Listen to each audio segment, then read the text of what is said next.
We are in perhaps what is the final act in a century-long war that is being waged by progressives.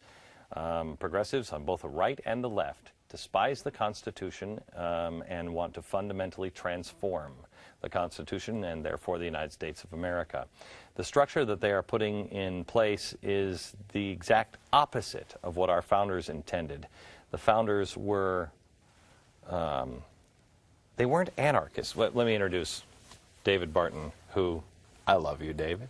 Thanks, bro. David is one of my best friends and just one of the most decent men that I know. And we're honored to have him here, and I can't tell you how excited I am to be a neighbor. Yeah. It was so great to say, hey, David, can you stop on by? He's like, sure. But they are claiming now, I fear, the people who are darn near anarchists are claiming that our founders were anti-government. They weren't anti-government. They wanted the check on government. They didn't want no government. They learned from the Articles of Confederation. Right or wrong? Right, but it's bigger than government. They weren't pro-government or anti-government. They're pro-principles. And once you get the right set of principles, then you measure governments by that set of principles. This is actually a theological debate they had that goes back to Romans 13, because that says, hey, you submit to government. And the debate is, well, if we throw off the crown, are we submitting to government? Are we violating the Scripture? So they had this big, long, extended debate on what is God ordained for government. And they said, okay, scripturally, real easy stuff. God creates government to give order. He wants you to restrain from injuring someone. He creates government to protect your rights that He has given you. These are all the things we see in the Declaration. So they didn't want out of government, and great proof of that is we had 13 Crown-appointed governments, British-run governments. When we separated from Great Britain in 1776, we didn't rejoice that we lost government. These guys who signed the Declaration turned around, went home, and created governments in their own states. So that's why you get Ben Franklin writing the Pennsylvania Constitution, 1776. You get Jefferson going home, 1776, Constitution of Virginia. You get all these delegates going home and writing government constitutions. They're not anti-government. They're saying, oh, now we can do it with the right principles. We said 155 words here. We gave 6 principles. Now we're going to go do it in our states. And that's exactly what they were not anti-government. They were anti-tyranny. They were anti-violation of principles that government should have, but there's nothing anti-government about them. Plus the fact, you know that when we had anarchy come in with the Shays Rebellion, the Whiskey Rebellion, I mean, George Washington led the troops himself to put down that kind of rebellion, that anarchy. He didn't at first. At first, that's right. At first with Shays, and it's fascinating. You probably know more about Shays. I talk about it in Being George Washington, and it's, has anybody read Being George Washington? Get you, okay, we're going to get you some copies. You got to read this. It's especially the Shays Rebellion. Am I wrong in thinking this is darn near Occupy Wall Street? Yeah, it is.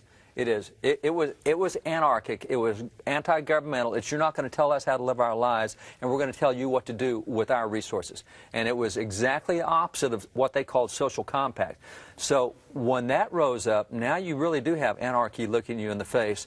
And Washington was happy eventually to help put down that anarchy. Yeah, that's once right. he read their, once he knew what they stood for. Right. Once he looked and said, he was like, oh no, it's not.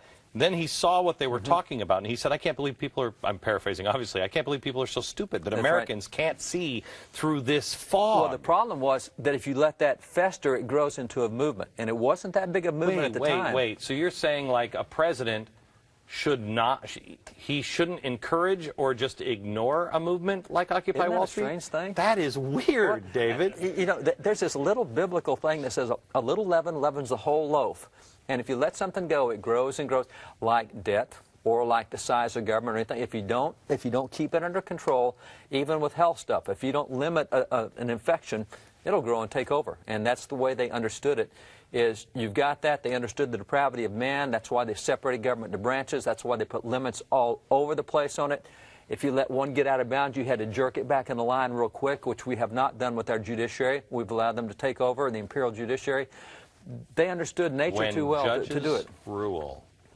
When judges rule is when we are in real Yeah. real trouble. We were not supposed to be.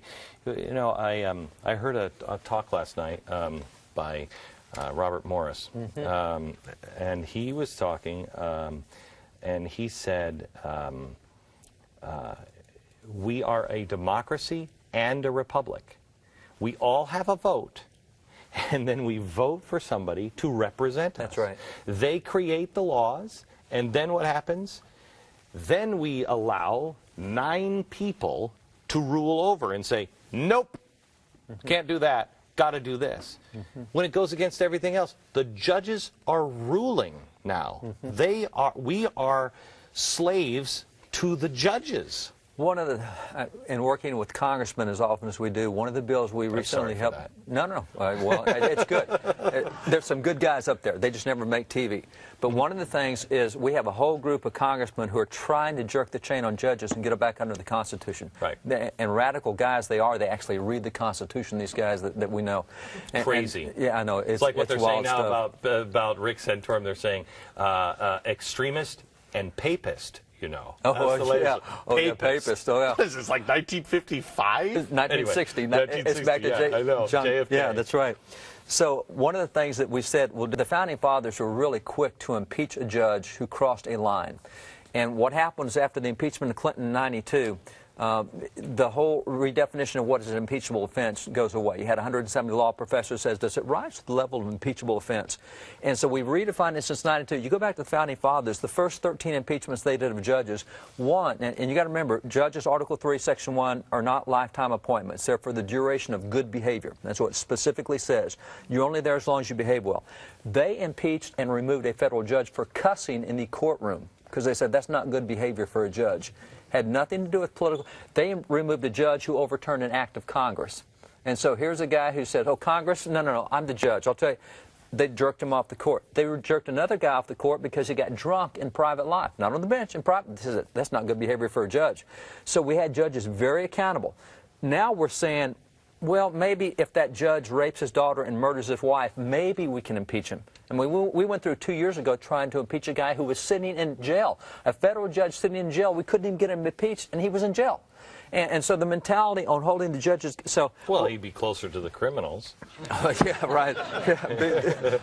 So we came up with this bill that says, okay, here's what we'll do. We'll say here's the definition of an impeachable offense. And what we went through was we listed specific clauses out of the Constitution. It says if a judge does this, it will be an impeachable offense, just a statutory law. And one of the things says, all right, since Article 1, Section 8 says that Congress makes all the rules governing the land and naval forces, any judge that makes a policy on the military, that's an impeachable offense. Since Article 1, Section 8 says that only the House of Representatives can raise taxes, any judge that orders a tax increase, that's an impeachable offense. And since Article 1 says that all international crimes are defined by Congress, any judge that uses foreign precedent to make a policy, so we just went through the Constitution and wrote out the Constitution and said, here's what's in, and that was like a novel idea, to actually hold judges accountable to the Constitution and impeach them if they crossed the line. I mean, at the time, people said, you can't do that.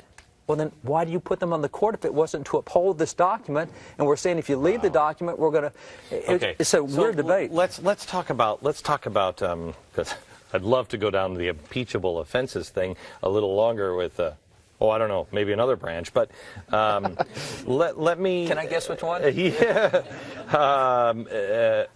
Let me give you a hint. The president is. Grabbing all of this power. Yeah. This particular, which is a nightmare, this for your protection, the financial oversight thing, is an absolute nightmare. And it is outside of the Constitution. Yeah. It exists. There is no accountability to the Congress at all. The budget doesn't come from nothing comes from Congress, and it starts the minute we have a director confirmed. Yeah. So they don't have the confirmation because he just appointed. How can you possibly start this department if it can't be started until the director has been confirmed? And isn't this also a dictator? I mean, this guy is becoming a dictator. Tell me I'm wrong, David. I won't, but I will tell you the problem is in this little book right here.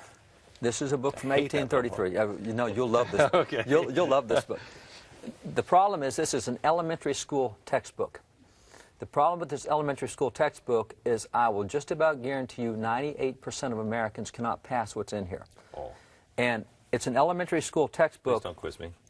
It's easy. You'll actually do pretty good. It's an elementary school textbook, a catechism on the Constitution of the United States. Oh, my gosh. From elementary school, we started asking them questions about every branch. What happens if this branch does this? What happens if the president does this? Now, see, elementary school. Our president, who is a law professor, He's got these rare books. He's like, and let me tell you something else. I had some bacon on my fingers, too. Our president, who's a law professor, I'll guarantee you cannot pass that elementary school Oh, I book. guarantee it. But see, I don't care about him.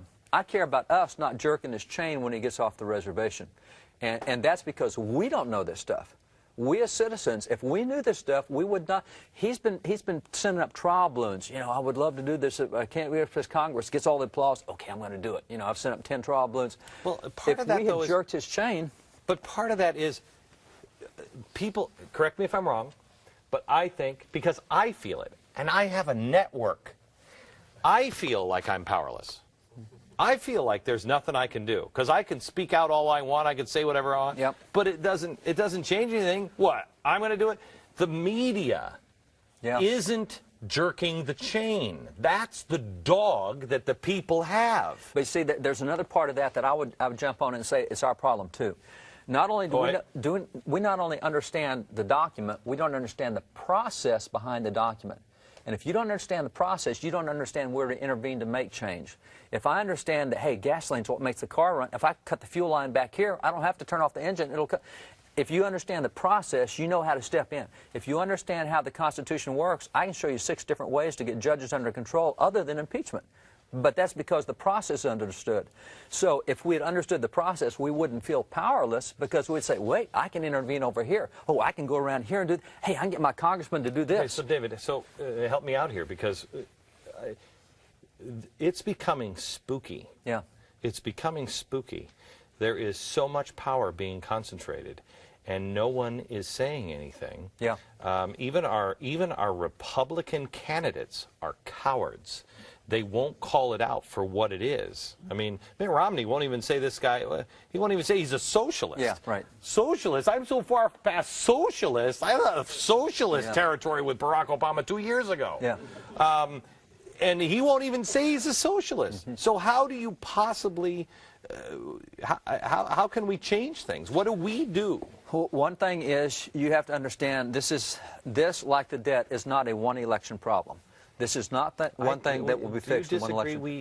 Do you please disagree with me that if this goes poorly, we may only have one more election? No, we'll exist in some form. We may have to come back in some way.